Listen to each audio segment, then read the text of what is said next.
Yeah, you know, it's funny because your character, of course, is so sort of intense and brooding on the show that you're one of the guys that I actually find a little intimidating. I'm not sure. Do you know what I mean? I find you in person at first. I know that's a part you're playing, but do you find that you can actually use that on people if they're bothering you or if they're bugging you? If they're bugging you a little bit too much, you can use some of that Dr. Benton attitude. I don't know. You know, I think a lot of times people have these preconceptions of you. You know, particularly if you play a certain character. But you know, when you're in private, you know, if you're out and you just want to have a little privacy. If someone's trying to get an autograph or something, you do want to kind of keep them at a distance. But I don't know. I mean, I don't buy into that. You know, quite honestly. See, I wish I could pull that because I play this guy on TV. And so when I'm anywhere, people I can't pull attitude on anybody or give them like a cold stare because they start laughing when I do that. Now, your name. I'm sorry. There's a strange man staring at me. What the hell is that? What is that? I don't know who the guy on the left is. The guy on the right is Sonny. And what's up, Sonny? How you doing? It's our big sweep stunt, you know, or just random people. You'll get used to it, all right? Okay. He has actually the best seat in the house, you know. We're going to try and get him to take you with him when you go. Now, you changed your name. When you were born, it was Eriq with a C, and then you changed it to Eriq with a Q. Yes. Now, so why did you do that for? You know, it's just one of those stupid things when you're 18, you're in college, someone tells you to do something. Right. You know, we had a person that come to our school and speak, and he was, always saying how you have to be different. You know, this industry, they'll tear up your resumes and they won't remember you. You got to stand out. You got to stand out. So I came up with this brilliant, brilliant thing. Right. Eriq. Eriq with a Q. You know, I almost did that too. I would be Conan. Conan. Late night with Conan. I may still do it. They're really responding to it. Yeah. When my show is when I'm off the show and this is canceled, we can do a. When this is canceled. Years from now. Years from now.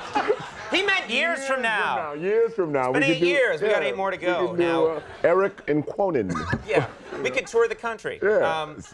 Now, I don't know if this is true, but it actually, you have this persona from the show, which I mentioned, which is intense and sort of brooding. But I've heard on the set you actually like to have a lot of fun, and that you carry a whoopee cushion around, or you did for a while to play pranks on the set? No, our first year, everyone was sort of, I guess, establishing themselves, and I was, I do a few little pranks here and there, but then Clooney came in, as far as showing us what a prank was. He's the master. He's the master. He's the master. We had a director who came on and was, very, very cocky and very arrogant.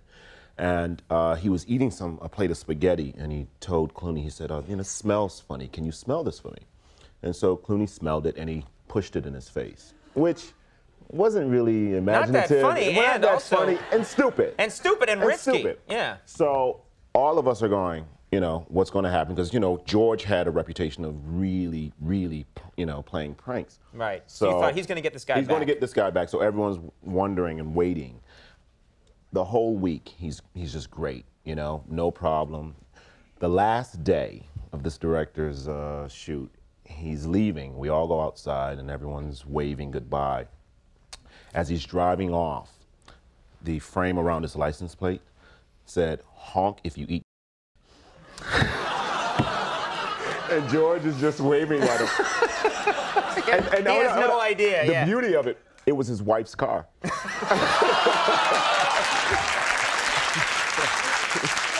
Sonny, no, this is funny.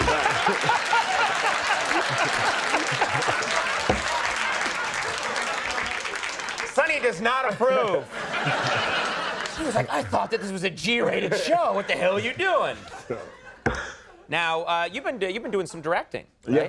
You've been doing some directing. And you just directed an episode of Soul Food, the Showtime? Actually, I directed the pilot of Soul Food for Showtime, and it was a cool experience. There were a lot of things that I wanted to try as a director, and when I read the pilot, there was a really hot scene that I wanted to experiment. Because that could be a steamy show. That It can be, yeah. Yeah. And the great thing about directing a pilot is you set the pace, you set the tone of a show, and how far it should go, and what the style is going to be.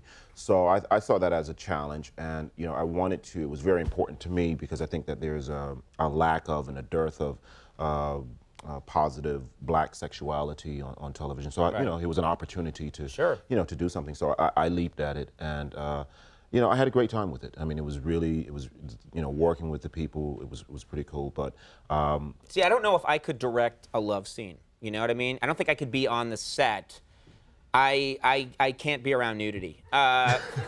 But no, I think I would be. I think I would. I mean, this is a real confidence to be out there and to be controlling a steamy cable love scene. Yeah, I mean, it was my first. So I mean, I made my mistakes, but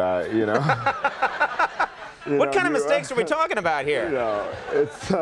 But it was. I found it to be. I think the thing about sex scenes or love scenes or whatever you want to call them, they're working when the crew is really quiet. When people are sort of responding to it. When people are getting turned on, they tend to be very quiet. Except for you, I'm sure. Yeah, no. I actually shriek, "I'm getting turned on," very loudly and start clapping. Which has been havoc for my single life. Yeah, but it was it was a pretty cool experience, and just having the opportunity, like I said, to explore that the erotic zone, or whatever that is, of just just playing with things, and just 400-pound grips behind you breathing heavy kind of scares you, but it was yeah, you're directing a scene and a guy right behind you I swear I'm having deja vu, because it's like Sonny was there looking through a glass breathing.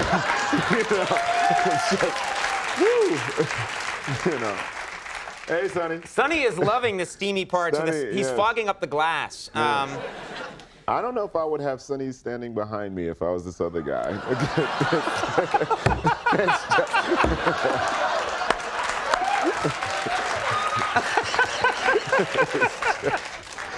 Very nice. Well, it was really nice of you to come by. Oh, yeah. And we love having you here. ER, of course, is on NBC Thursday nights at 10. Congratulations on everything. Oh, thanks. Very cool to have you on the program. Eriq La Salle.